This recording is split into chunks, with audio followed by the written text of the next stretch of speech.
Hello, and a very warm welcome to all of our listeners joining us today on Healthy Kidneys After 60. I am your host, Jane Pauley. We often spend so much time worrying about the big, obvious signs of aging that we overlook, the quiet whispers our bodies send us every single day. Today, we are exploring a topic that is as subtle as it is life-saving, focusing on the connection between our hands and our brain health. I am deeply honored to be joined by a man who has spent over 5 decades peering into the mysteries of the human mind and helping thousands of seniors navigate their golden years with dignity and health. Please welcome the world-renowned neurosurgeon and brain health expert, Dr. Sanjay Gupta. It is such a pleasure to have you here with us today, Doctor. Thank you so much for that kind introduction, Jane. It is truly a privilege to be here with you and your audience. You know, after 50 years in the field of neurology and having sat across from more than 20,000 patients, I've realized that medicine isn't just about the charts or the scans we see in the hospital. It's about these intimate, personal stories and the small, almost invisible changes that happen in the comfort of our own living rooms. I'm really looking forward to our conversation today because I believe that the more we listen to these whispers of the body, the more lives we can truly protect. It's a joy to share this space with you and talk about something that hits so close to home for many of us. Doctor, I want to start with something that I think many of us have experienced or at least witnessed. We often hear these harrowing stories of someone who was just sitting at the breakfast table, perhaps buttering a piece of toast or reaching for their morning coffee, and in an instant, everything changes. It feels so sudden, like a lightning strike out of a clear blue sky, and that is what makes the word stroke so terrifying for those of us over 60. We live with this underlying shadow of fear that one day, without any warning at all, our independence or our lives could be taken away. But in your decades of experience, you've often suggested that maybe it isn't as sudden as it seems. Is it possible that our bodies are actually trying to talk to us long before the crisis hits? And specifically, why do you say that the warning might be whispering through our hands of all places? That is such a profound way to put it, Jane, because that sense of a lightning strike is exactly what patients tell me they feel. But the science tells a much more nuanced story. When we look at the research, particularly the extensive data from the National Institute of Neurological Disorders, we start to see that a stroke rarely ever just happens out of nowhere without a trail of breadcrumbs. The brain is an incredibly sophisticated organ, and it requires a constant, perfectly balanced flow of oxygen and blood to function. When that flow starts to flicker, even slightly, the brain doesn't just shut down immediately, it starts prioritizing. The areas of the brain that control our most complex and fine-tuned movements, like the motor cortex that governs our fingers and hands, are often the first to feel the pinch. I remember looking at a study that showed how subtle delays in finger movement, what we call motor latency, can actually be detected up to 60 minutes before a major neurological event occurs. Think about that for a second. We have a 1-hour window where the body is essentially waving a red flag, but the flag is so small that most people just blink and miss it. It's fascinating and a bit chilling to think there is a 60-minute window that we might be completely ignoring because we don't know what to look for. When you talk about these whispers in the hands, I imagine most people just think they are getting a bit clumsy or maybe their arthritis is acting up on a cold morning. We are so used to dismissing small aches or a slight loss of grip as just the tax we pay for growing older. How do we begin to distinguish between the normal slowing down of a 70-year-old hand and something that is actually a desperate signal from the brain? What does that whisper actually sound like in a real-life, everyday setting? You've hit on the exact reason why so many people end up in the emergency room far too late. We have been conditioned to believe that aging is a process of inevitable decline. So when we fumble with a key or struggle to pick up a coin, we tell ourselves a story that it's just old age. But the brain is different. A stroke is essentially a plumbing issue or a burst pipe in the head, and the hands are the most sensitive pressure gauges we have. I've spent countless hours talking to families after the fact, and they often recall these tiny, strange moments that happened an hour or two before the collapse. They'll say something like, "Oh, I noticed Dad was stirring his tea a bit strangely," or "He seemed to have trouble finding his grip on the newspaper." These aren't just accidents, they are manifestations of the brain struggling to send an electrical signal through a narrowing or blocked vessel. In my practice, I've seen that the hand is like a mirror reflecting the health of the carotid arteries and the cerebral blood flow. If the blood isn't reaching the brain, the hand is the first to lose its rhythm. It's not a loud scream, it's a tiny hesitation, a micro lag in your movements that says the system is under pressure. We need to stop looking for the lightning strike and start paying attention to the flickering of the light bulb, because that flicker is the brain's way of asking for help before the lights go out entirely. Doctor, you mentioned that we often misinterpret these signals as just the natural wear and tear of a long life, and I think that hits on a very deep, almost existential fear for those of us in our 70s and 80s. We wake up, our joints are a bit stiffer, our movements a bit slower, and we just sigh and tell ourselves that this is what it means to be old, that we have to accept this new, clumsier version of ourselves. It's a very lonely feeling to think that your body is slowly betraying you and there's nothing to be done except to endure it. But you're suggesting that this clumsiness isn't always a consequence of age, but a specific distress signal. How do we tell the difference between a hand that is simply tired from 70 years of work and a hand that is trying to tell us that the brain is losing its grip on life itself? Jane, you've touched on the most heartbreaking part of my clinical practice, which is the resignation I see in people's eyes when they think their decline is inevitable. I remember a specific gentleman named Robert Miller, a 72-year-old retired teacher living in San Diego, California, who epitomized this exact struggle between aging and illness. Robert was a man of routine, and every morning he would sit on his porch overlooking the bay to enjoy a hot cup of coffee. But one Tuesday, he noticed something that felt trivial at the time. He went to reach for his mug, and his hand didn't quite move when his brain told it to.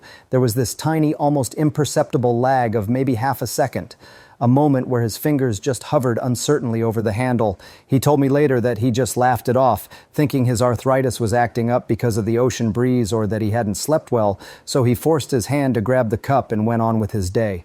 What Robert didn't realize was that his brain was screaming for help through that half-second delay because a small clot was beginning to restrict the blood flow to his motor cortex.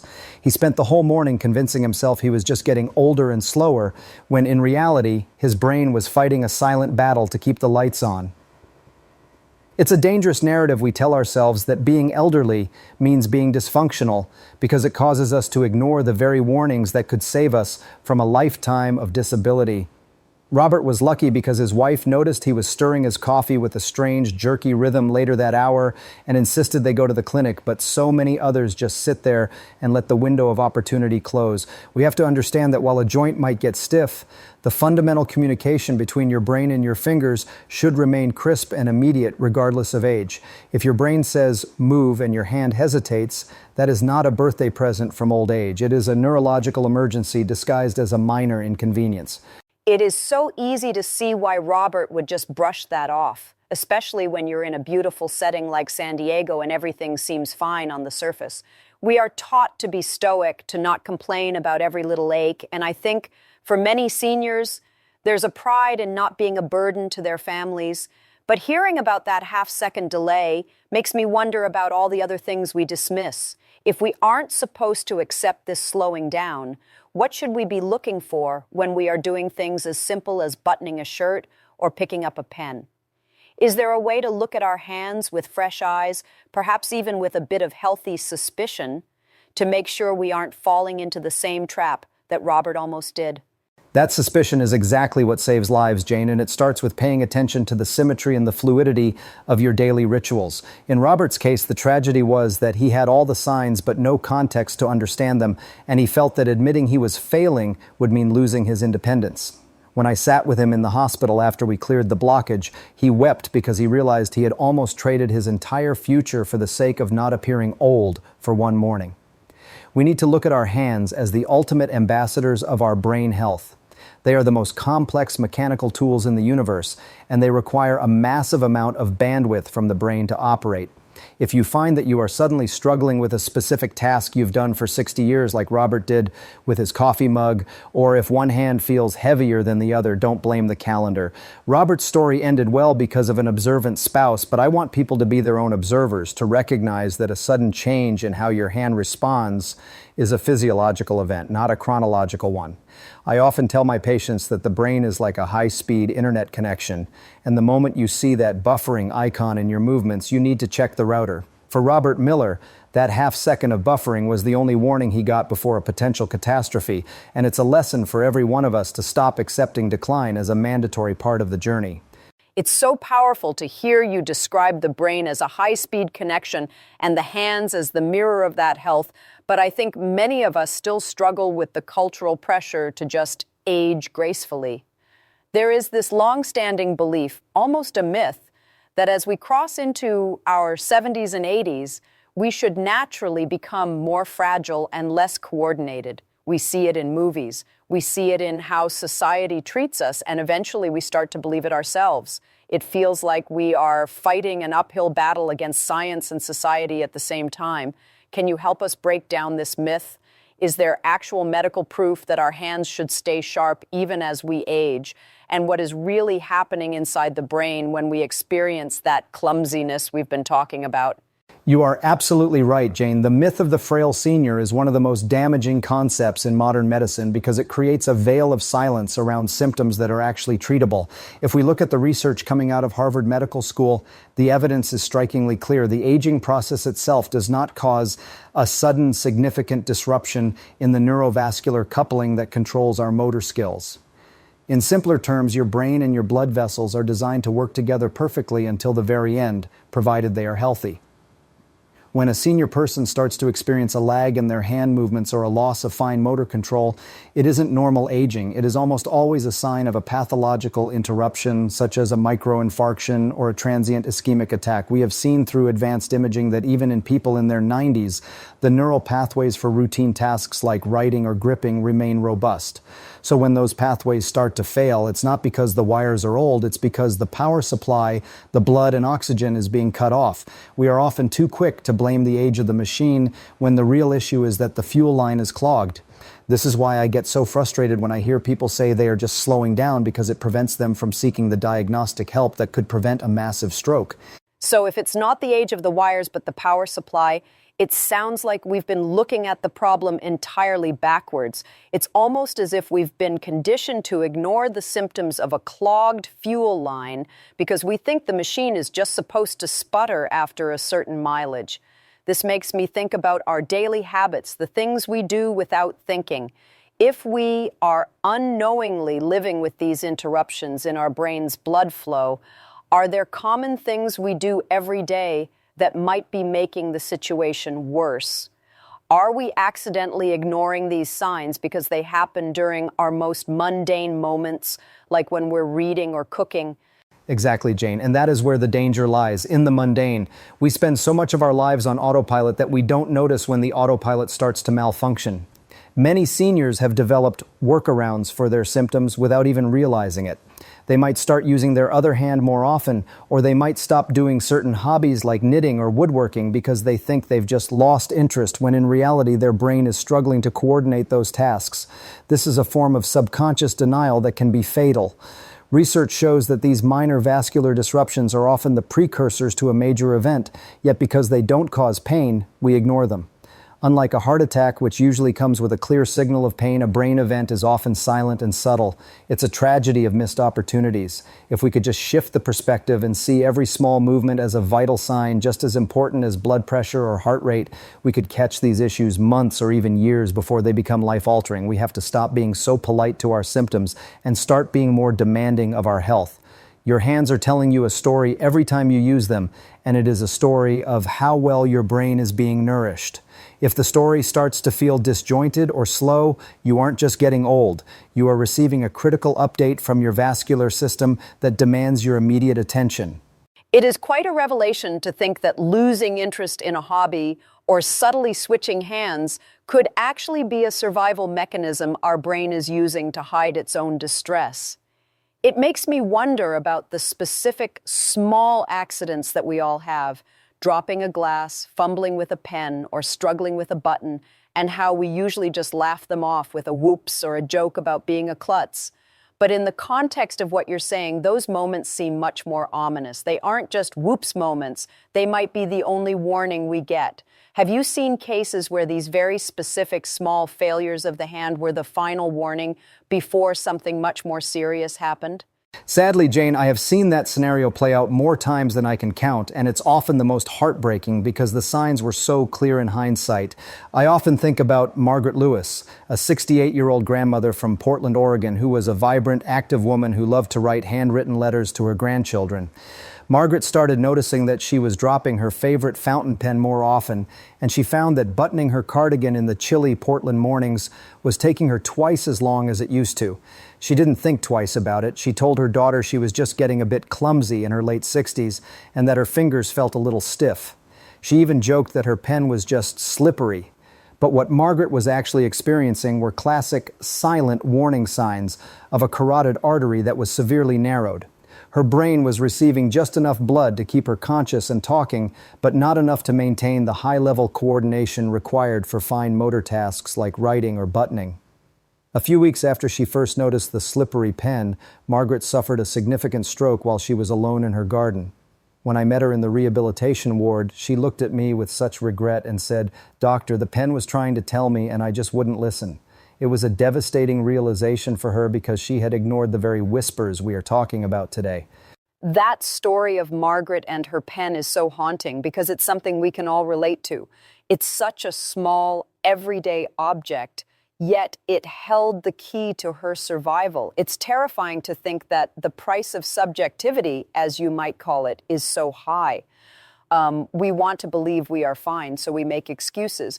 But for Margaret, those excuses led to a life-changing event. How can we help people avoid that same fate? Is there a point where a fumble becomes a medical emergency? And how do we convince someone who is as proud and independent as Margaret was to take these small signs seriously before it's too late?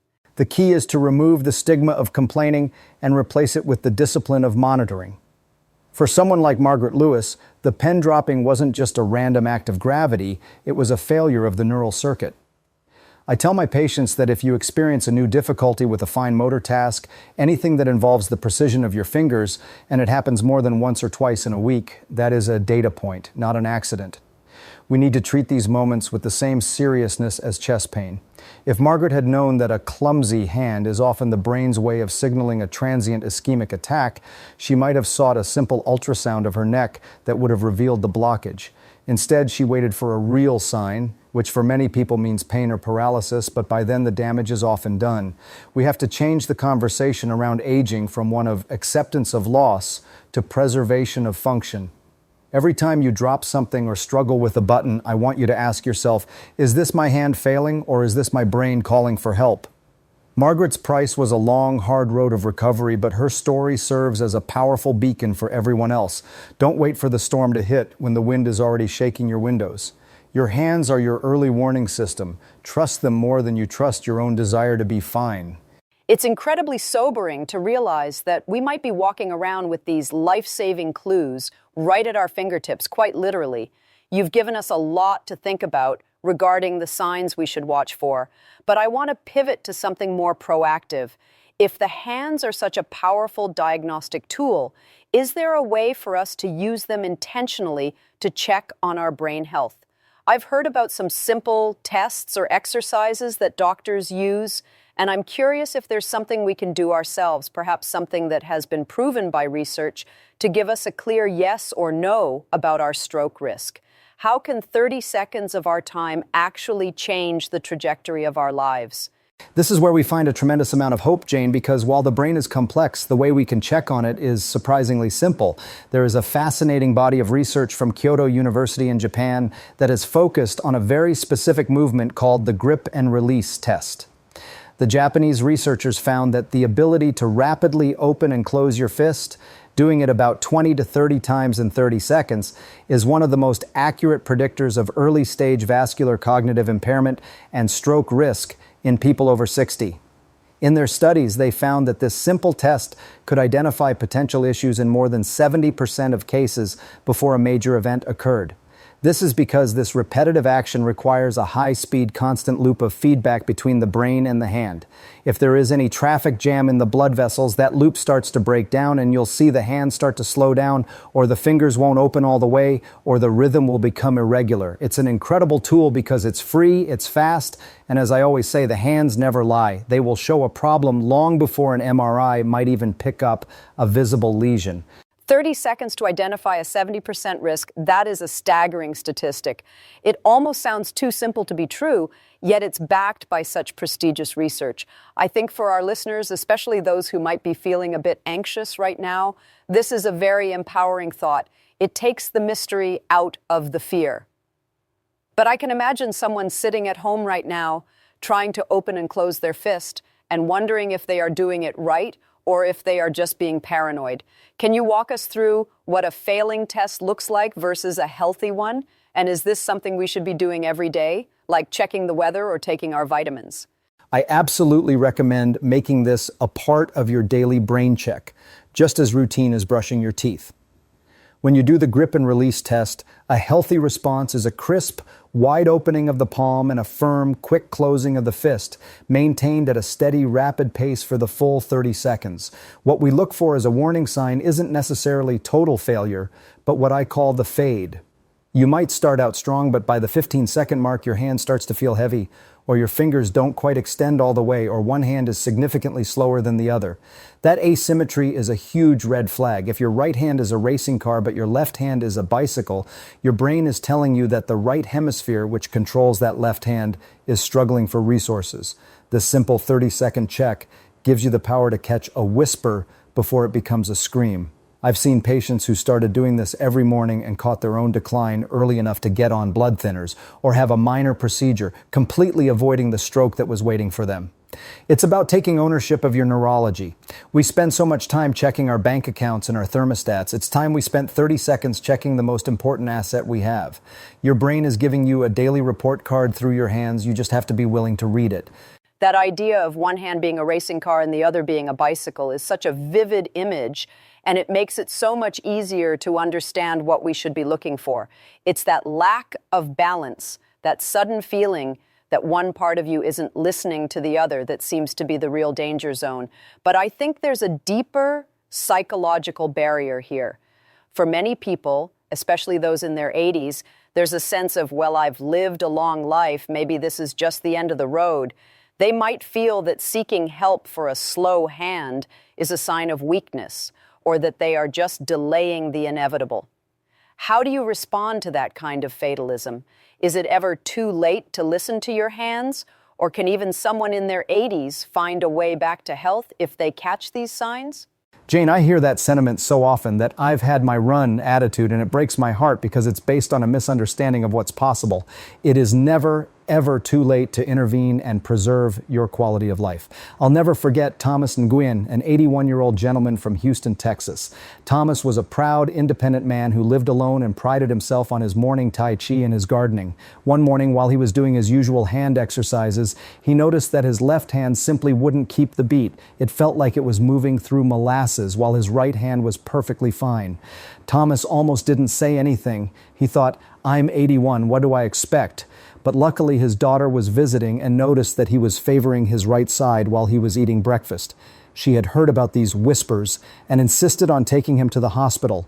It turned out Thomas was having a series of mini strokes, or TIAs. Because they caught it when it was just a slow hand and not a paralyzed side, we were able to adjust his medications and clear a significant blockage. Thomas is back in his garden today, still doing his Tai Chi at 81. If he had listened to that fatalistic voice in his head, he likely would have suffered a major stroke within days that would have ended his independence forever. Thomas's story is such a powerful testament to the fact that our age shouldn't dictate our right to health.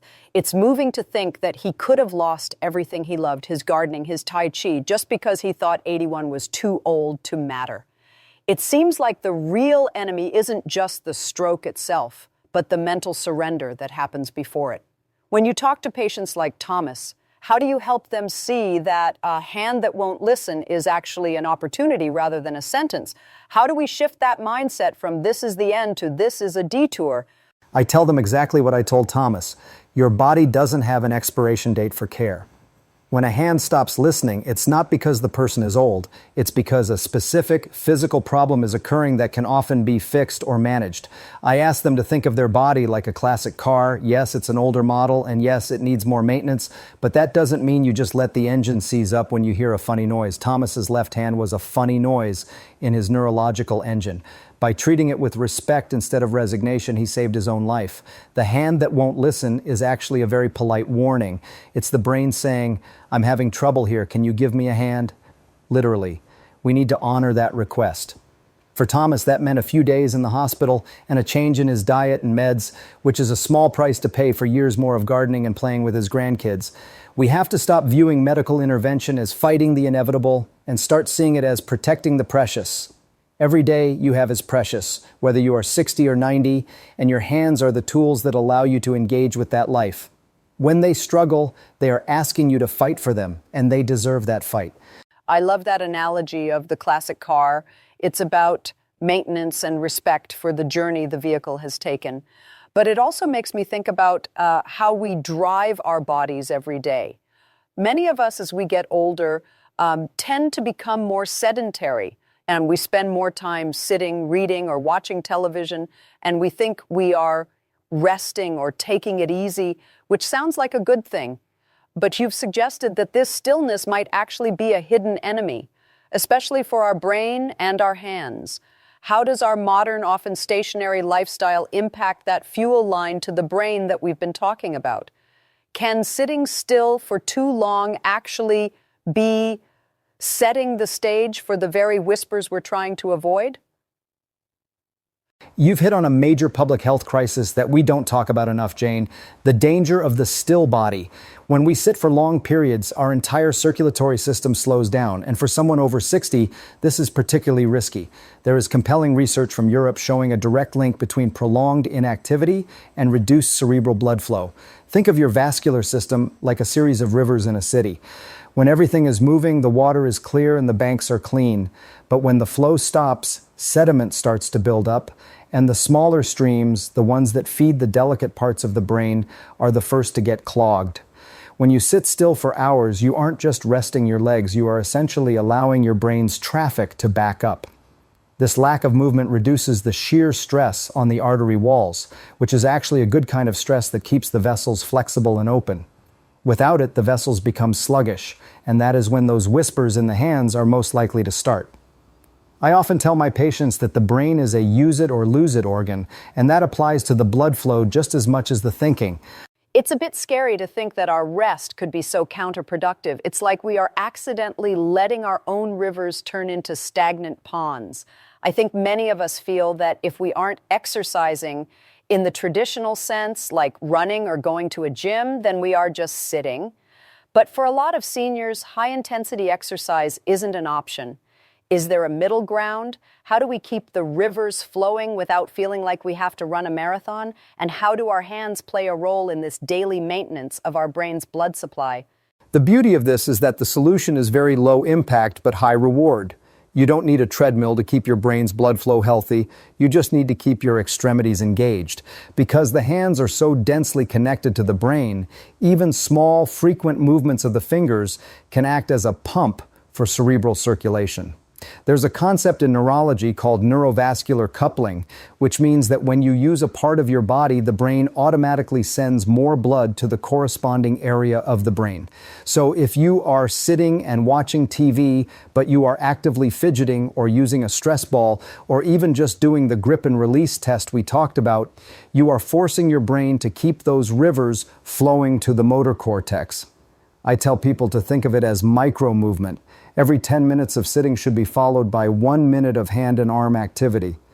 It's about preventing that stagnation. We see in the data that seniors who maintain active hand hobbies, whether it's gardening, knitting, or even just regular hand dancing while they listen to music, have a significantly lower risk of the type of vascular clogging that leads to stroke. You aren't just moving your fingers, you are literally vacuuming the blood vessels in your brain. So by all means, enjoy your rest, but don't let your body become a stagnant pond. Keep the whispers at bay by keeping the flow alive through your hands. vacuuming the blood vessels in your brain. I don't think I'll ever look at my hands the same way again after that image. It's so empowering to know that something as simple as fidgeting or doing a quick hand exercise can actually have such a profound physical impact on our stroke risk. It turns the hands from being just messengers of bad news into protectors of our future. We've talked about the grip and release test as a diagnostic tool, but it sounds like it's also a powerful preventive habit. Can you tell us more about how these small daily habits can actually change the outcome for someone who might already be at risk? Have you seen a case where someone took these small hand habits to heart and actually changed their fate? Absolutely, Jane. And the story of Evelyn Carter is one that I share with almost every patient who feels overwhelmed by their health. Evelyn was 76, living in Tampa, Florida, and she had a family history of stroke that kept her in a constant state of quiet anxiety. She was very thin and often complained that her hands felt cold, which she just assumed was poor circulation from getting older. But after we talked about the importance of the hands as a brain health indicator, Evelyn decided to take a very proactive approach. She began doing the grip and release test every single morning as soon as she woke up, and she started a habit of hand marching while she sat and read her morning paper. One morning in October, she noticed that her right hand felt noticeably colder than her left, and it felt clumsy during her morning test, not paralyzed, just off. Because she had been doing this every day, she knew exactly what her normal felt like, and this wasn't it. She didn't wait. She didn't say, maybe it's just a cold morning in Florida. She called her neighbor to drive her to the ER immediately. It turned out she was in the middle of a significant warning event. Because she arrived within 40 minutes of noticing that clumsy hand, the doctors were able to treat her with aggressive preventative measures that stopped a full-blown stroke in its tracks. Evelyn literally hand-tested her way out of a tragedy. That is just incredible. Evelyn's story shows that being in tune with your body isn't just a vague, feel-good concept. It is a literal, life-saving skill. She transformed her anxiety into a daily ritual of observation.